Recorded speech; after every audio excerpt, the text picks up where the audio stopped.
If the allegations against Brooklyn Tech teacher Sean Shaynak are to be believed, he's a sex maniac who preyed on his hottest female students, trading sex for good grades. I'm currently at Rikers Island, where he's being housed right now in jail for $1 million bail, which he has not been able to post. The 36 charges he's facing are jaw-dropping. The charges he's facing include kidnapping, disseminating indecent material to a minor, obscenity, harassment, kidnapping. Everything began to unravel for Brooklyn Tech high school teacher Sean Shaynak after he allegedly sent a Snapchat photo to a 16-year-old female student showing his genitals.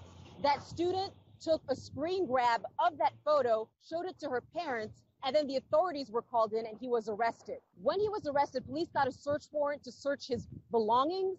They seized his 3 computers and 2 phones, and they found thousands of text messages and hundreds of videos and photos, some of them depicting pornography. Some were inappropriate communications between him and students. Authorities also found photos of bestiality portraying sex between humans and dogs, goats, and horses. I also chased this to the school where Sean Shaynak taught, Brooklyn Tech, and I spoke to some of the students there, and the rumor mill about the teacher have just exploded. I've heard that he performed sexual acts with girls, but I also heard that these girls performed it with him because to trade with grades, that good grades for sex. Right now I feel very, my brain hurts and I feel very exhausted.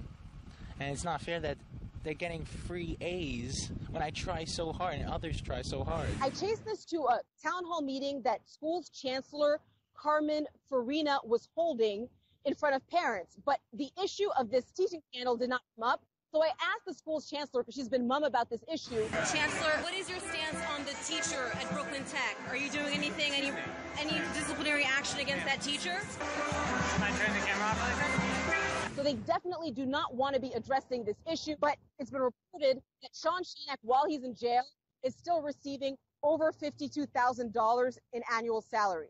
I mean, if all this is true, these are the actions of someone really depraved. This is a terrible, terrible story. But the other angle on this is, was this preventable a long time ago? Apparently, there were issues with this guy 9 years ago, came up in a background check. Meg, you chased the origins of this story to Maryland. That's right. It seems his abusive acts go all the way back to 2005.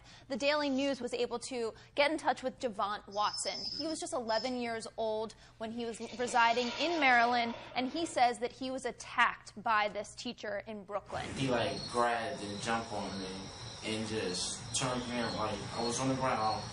I turned me around, and he was just on top of me, just beating me in, beating my whole face in.